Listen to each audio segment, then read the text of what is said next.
Hello friends, आज के इस वीडियो में हम देखेंगे 1.3 the call of the soil का एक्सप्लेनेशन।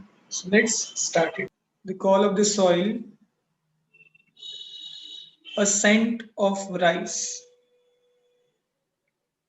इसमें फर्स्ट हम देख रहे हैं द फर्स्ट क्रॉप। राइटर हमें यहाँ पे उसने जो पहला क्रॉप ग्रो किया है उसके बारे में बता रहे हैं। फर्स्ट पैराग्राफ में कहता है इट वॉज अप्रैल 2004, 2004 की बात है। He stood in the middle of lush green field of मूंग, और वो lush green field था मूंग का, उसमें वो stood है, खड़ा है, and looked around, आस पास में देख रहा है।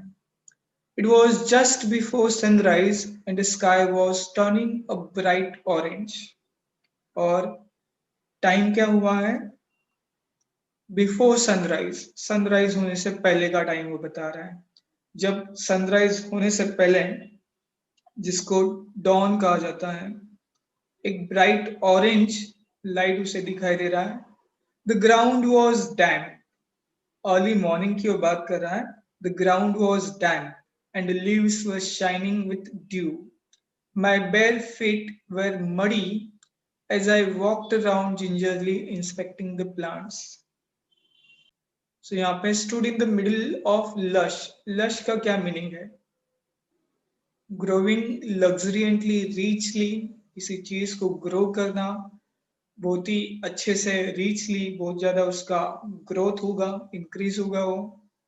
जैसे ही has a lush farm land, जैसे यहाँ पे ग्रीन फील्ड है मूंग का, मूंग की खेती में वो खड़े रखे आसपास देख रहा है।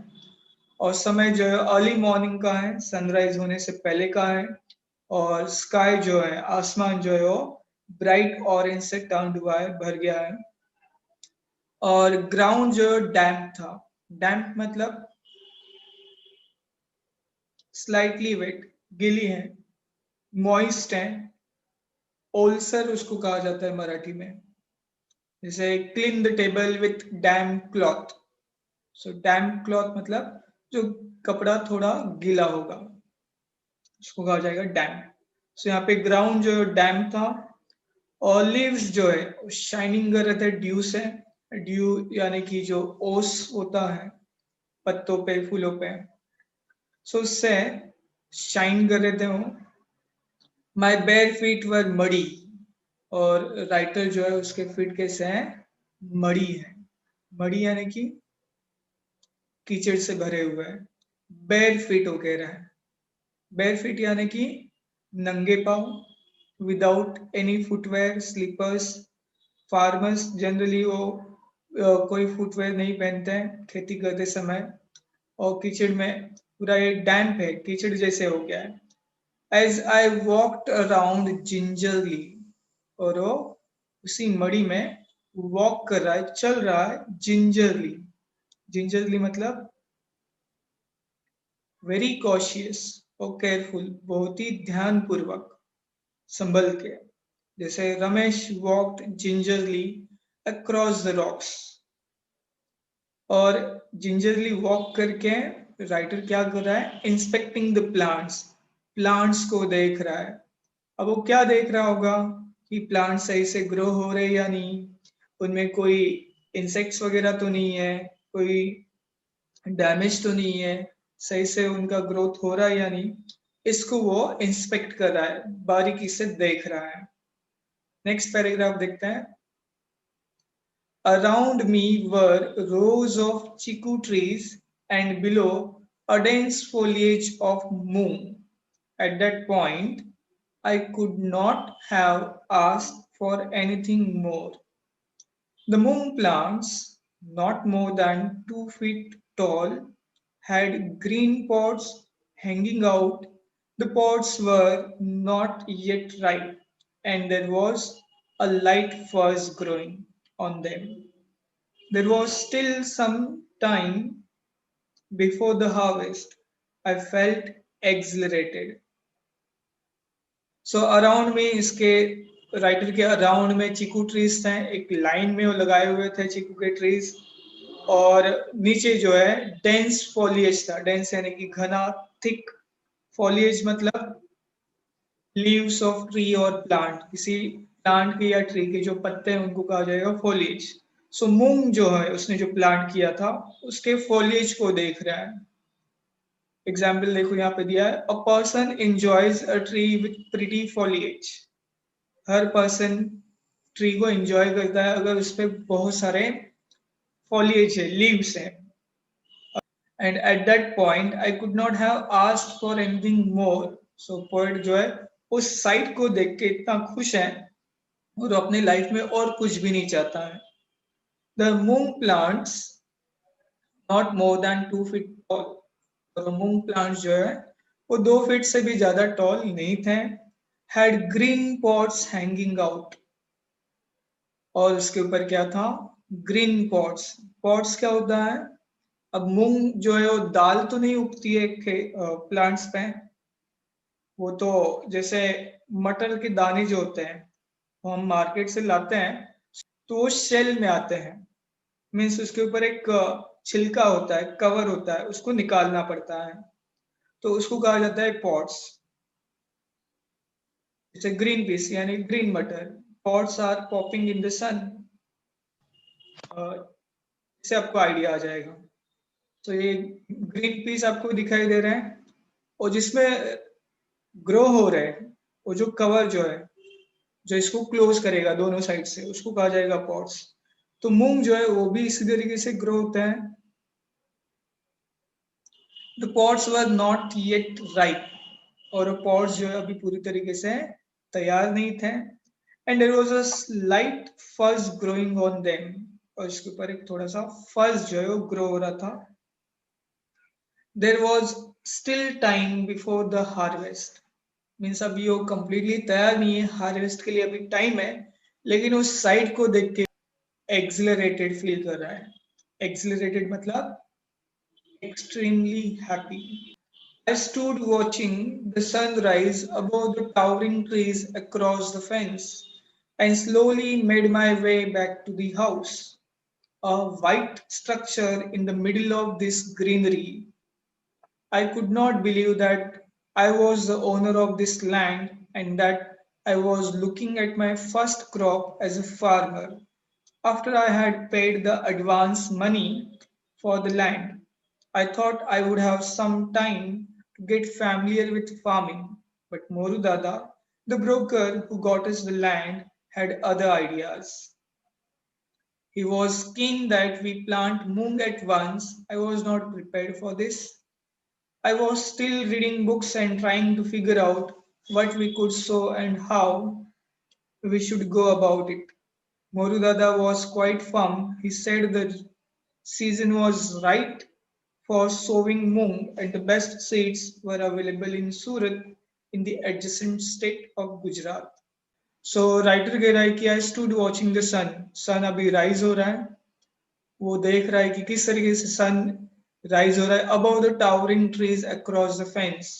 जो ट्रीज है टावरिंग, टावरिंग यानी कि टॉल, टॉल ट्रीज के ऊपर से सन राइज हो रहा है और जो ट्रीज फेंस के पास में है।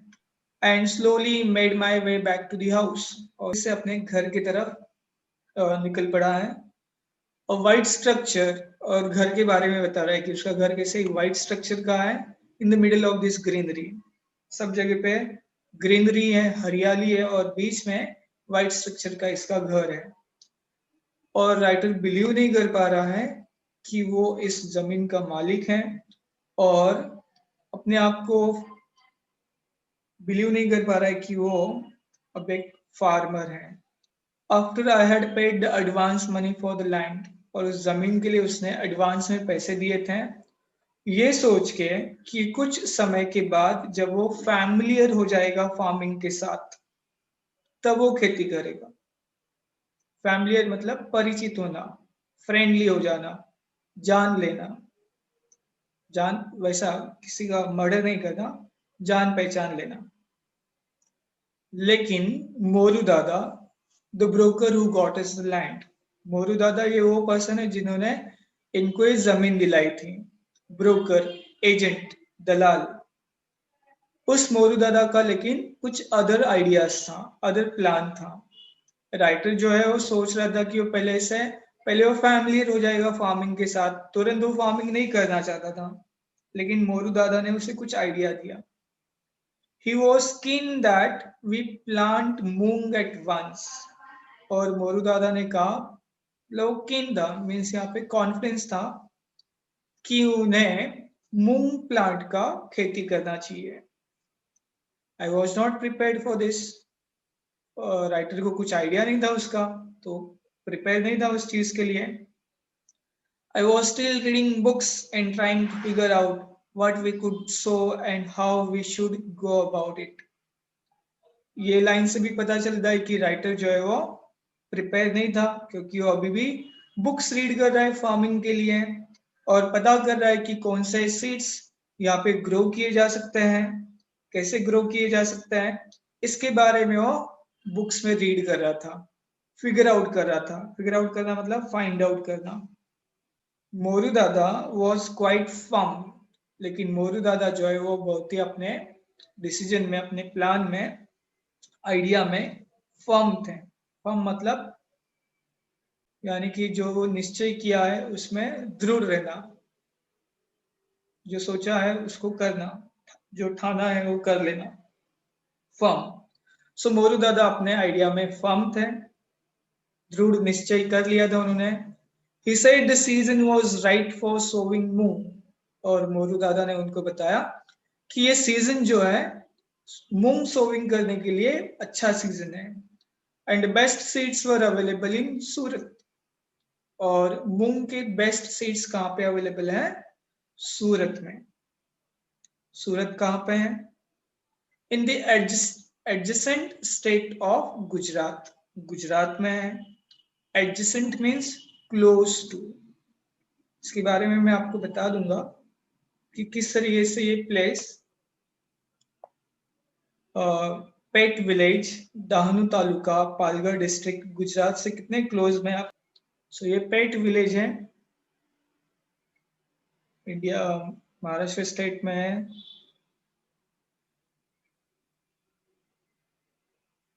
वेट करवाएगा वो।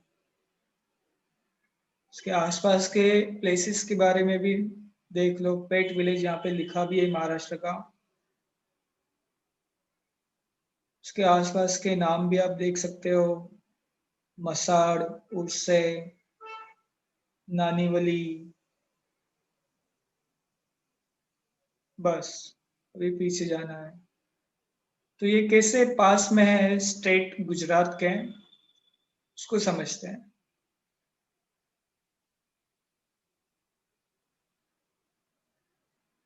तो यहाँ पे आप जो देख रहे हो उमरगांव, ये गुजरात में है। सिलवासा, वापी, सूरत, सो यहाँ से ये प्लेस नजदीक है। सो ये स्टेट जो है गुजरात, इस प्लेस से नजदीक है।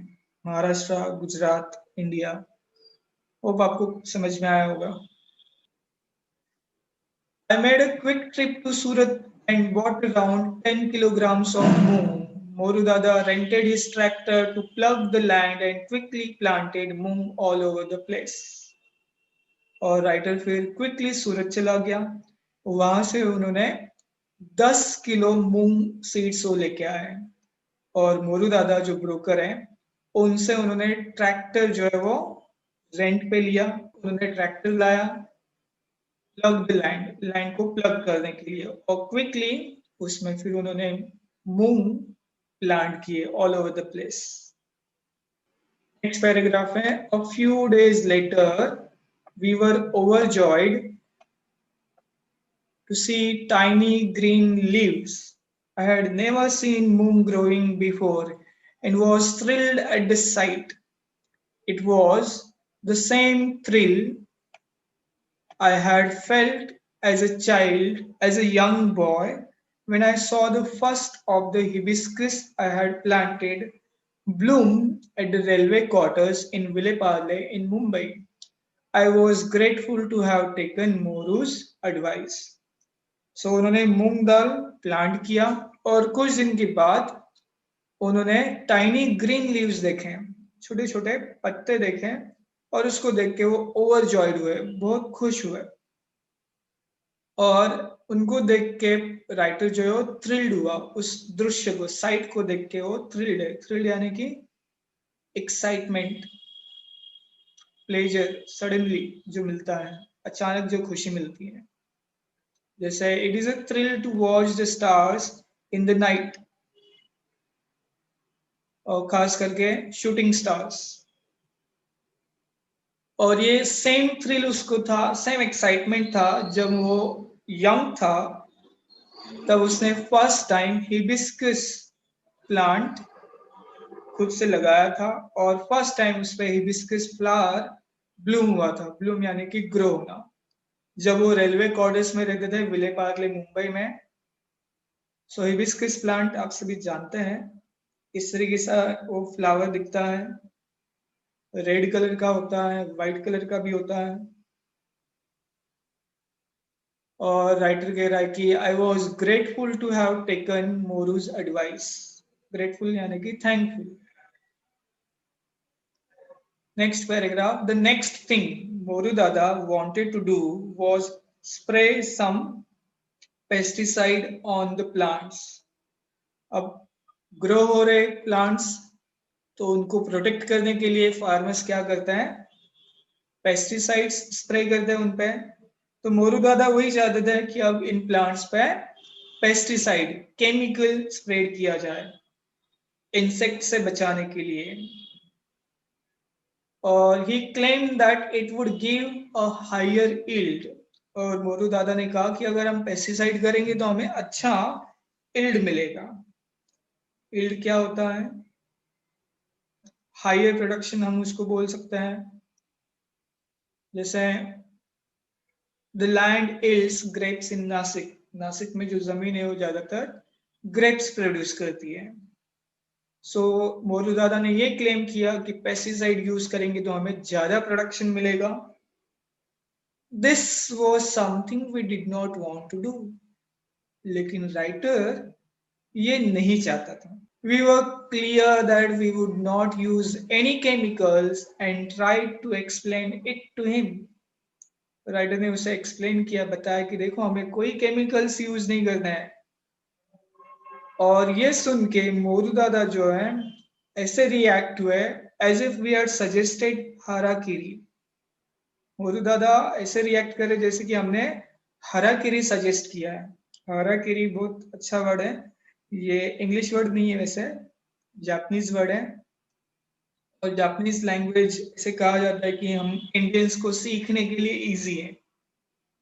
तो हाराकिरी मतलब एक रिचुअल होता है इन जापानीज में, जहाँ पे सामुराई जो होते हैं सोल्जर्स, वो अपने आप को स्टमक जो है वो स्वॉर्ड से कट किया जाएगा एंड देन फिर अपने आप को मरने के लिए छोड़ दिया जाएगा।